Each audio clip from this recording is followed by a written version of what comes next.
Now the sub 500cc category is a great place to be shopping for a motorcycle in India. You have multiple motorcycles from different manufacturers which are falling into different categories as well, depending on where and how you ride.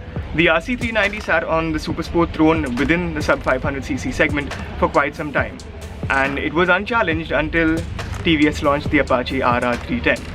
Now a lot of people had mixed reviews about it. Some felt that it was a little too comfortable for a sports bike, it wasn't as aggressive, the engine didn't have a lot of personality, the tyres weren't as great as what KTM were offering, and a whole lot of other criticism as well.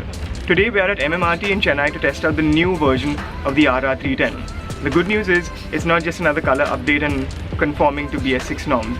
They've gone back to the drawing board and have come up with something pretty brilliant, at least on paper. Let's see how it works out on the racetrack. I'm Augie F. Welcome to the channel. We have a 7-time champion Jagan Kumar leading us in the front, and yeah, Dino is here, Toll-Free Traveler is there. My racer doesn't bend enough for me to show you Gagan, and Bulu's behind me right now. Let's get this ride going.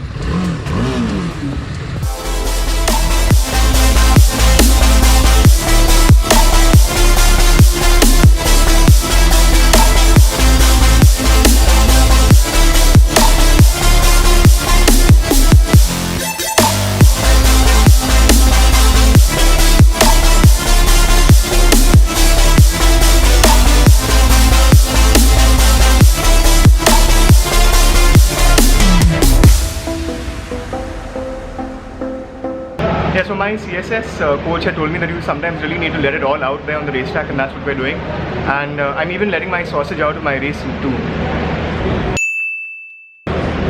What do you think I was talking about? Yeah, so Toll-Free Traveler, this is the first time you're at a racetrack and you're actually getting to ride a motorcycle. Second time, but one time, as we know, I came to the racetrack and then I couldn't ride. That is true, yeah. So are you feeling nervous? Are you excited? See, I'm a veteran. I've ridden one time. Yeah. So once you ride once, then you know everything. Then it's done, yeah. It's like riding a bicycle. Yeah, man. I mean, see, they gave me this stuff and also I'm going to create sparks. Sparks are going to fly today. Sparks are going to fly today. But okay, by the way, your sausage is hanging out. What? Oh.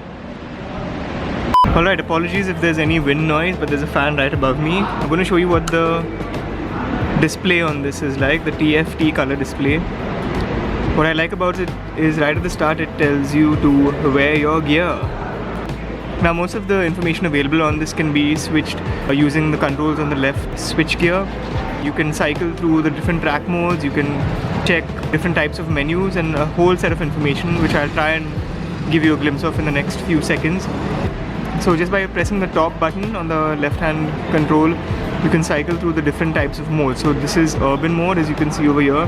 If you press up again, it moves into rain mode, which again cuts the power.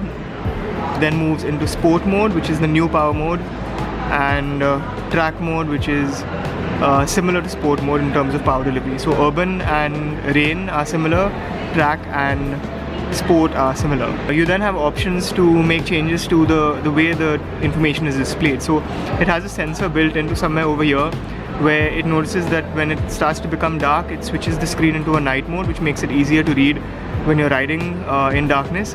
And then when there's daylight, it automatically senses it with that sensor and then makes it bright again, so it's easier to read in sunlight. Let me try and pull up that information for you real quickly. Display setup, and you have day and night mode over there. So it's currently set to auto. If you want to switch it, you can go into manual, set it over there, move into night mode, and it's now done.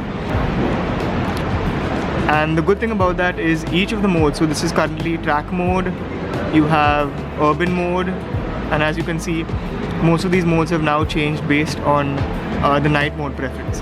Now you have a gear position indicator over here, you have information about the RPM showing up on both sides, and you then have the fuel indicator and the heat indicator showing up over there, your coolant temperature rather. What's also nice is, as you can see ticking over here, is the lap timer, and if you use the flasher, it'll reset that every time you cross the lap. Top speed that you've hit in the last trip, odometer, and a very nice feature which I would have loved on a 600i back when I was riding from Bangalore to Mumbai, the fuel range, an accurate one, that too.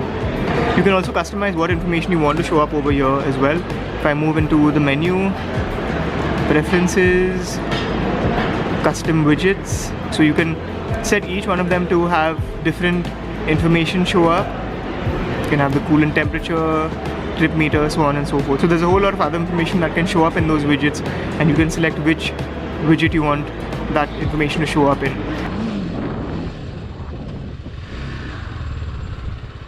Alright, so we're back from 2 sessions now of riding the new Apache RR310 here at MMRT, and what an experience it's been. I was pleasantly surprised because we were riding the bike in urban mode in the first session which we did, and I clocked a lap time of about 2 minutes and 35 seconds. I'll have to look at that data once again, but I think it was around that mark.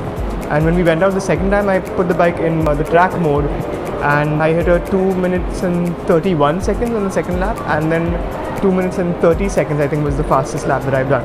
Now, considering I've not been to the track for quite a while, and it takes me a while, like you guys know who watch my racing videos from the past, to get accustomed to the motorcycle and to the racetrack environment, I think this was pretty significantly faster than what I've ever been when I've come back to a track. So the motorcycle handled really well both on the straights and in the corners, and when you put it into track mode, it really does seem significantly more powerful than what it is when it's in urban or rain mode.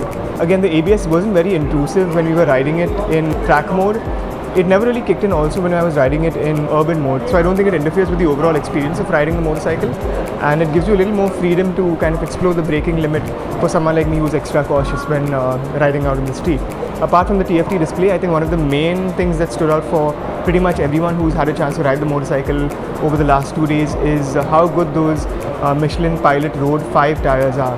At no point in time was the motorcycle kind of losing traction, even when we were trying to lean it in as much as we could.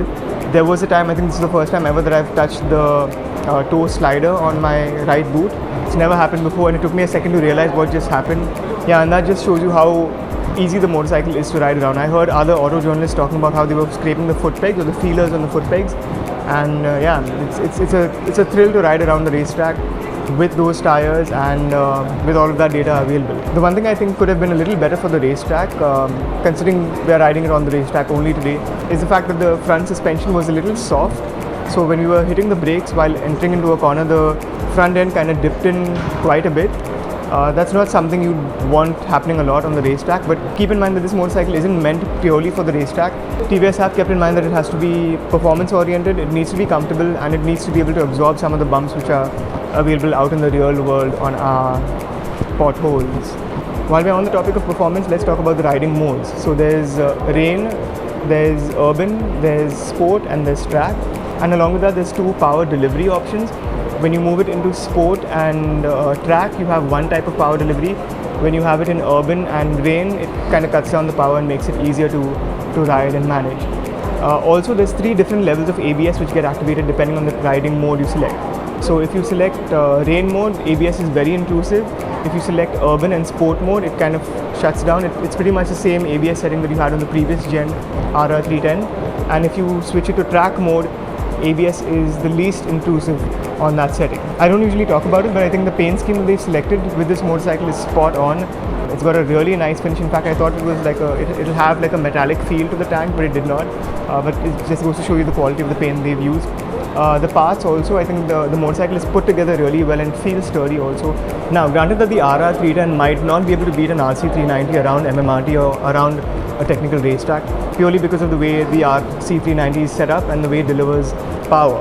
But consider this, if you were picking a motorcycle in today's options in the single cylinder supersport segment in India, and your choices came down to comfort and performance, would you pick the motorcycle that ticks both boxes off for you, or would you pick the motorcycle that does the performance part really well and then compromises on your comfort during that ride? Again though, that gap between performance from the RR310 and the RC390 with the new generation RR310 has somewhat reduced. So it should be interesting how the sales get affected. Tell me what you think about the motorcycle in the comment section, and if you have any questions about it, let me know about that too. As always guys, at least wear your helmets while riding your motorcycles and ride safe. It's a freaking jungle out there. Goodbye.